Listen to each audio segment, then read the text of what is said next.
Christy Brown was an Irish writer and painter who had cerebral palsy. He could write or type only with the toes of his left foot. Christy Brown was born on 5th June 1932. When he was of 4 months, his mother noticed that young Christy had some problems.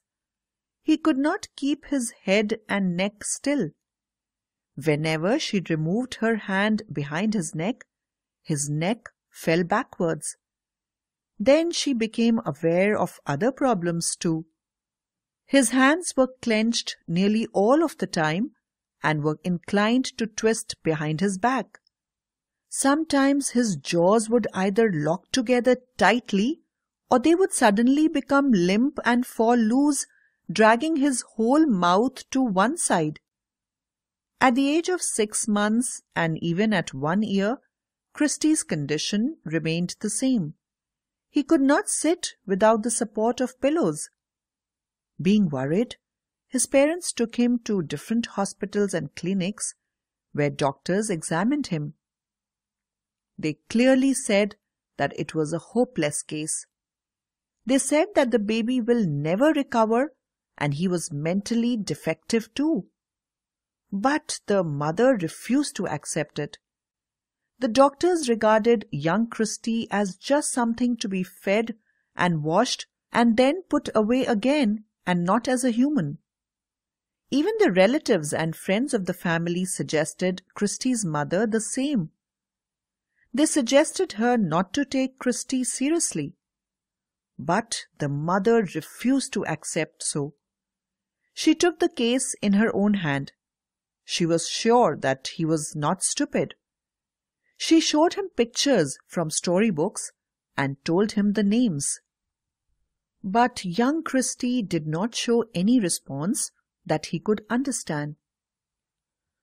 The mother was heartbroken. Young Christy used to lie on his back all the time in the kitchen or on bright, warm days out in the garden surrounded by a family. Then, suddenly a strange thing happened. Christy used to lie on his back all the time. It was the afternoon of a cold, grey December day. The whole family was gathered round the big kitchen fire. In a corner, Mona and Paddy were sitting, huddled together. A few torn school primers were kept before them. They were writing down little sums onto an old chipped slate using a bright piece of yellow chalk. Little Christy was close to them, propped up by a few pillows against a wall. It was the chalk that attracted him. Suddenly he wanted desperately to do what his sister was doing. Then, without thinking or knowing exactly what he was doing, he reached out and took the stick of chalk out of his sister's hand with his left foot. He had never attempted before this to use either of his feet in any way.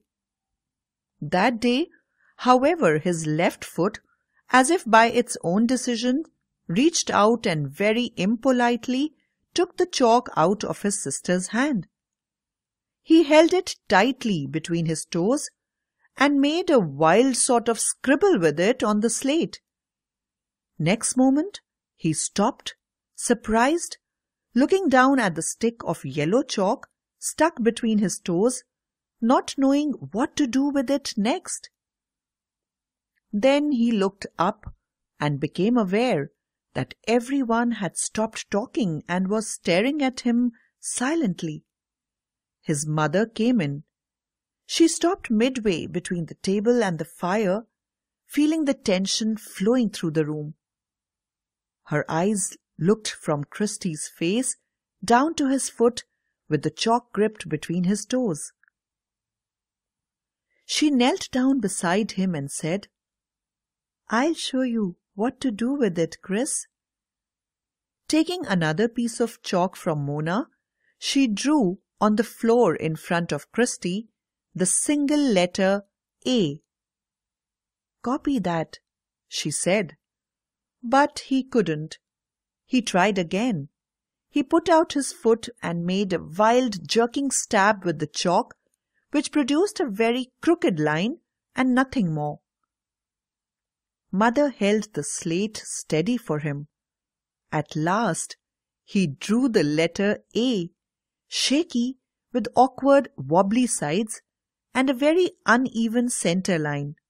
But it was the letter A. That one letter scrawled on the floor with a broken bit of yellow chalk gripped between his toes was his road to a new world.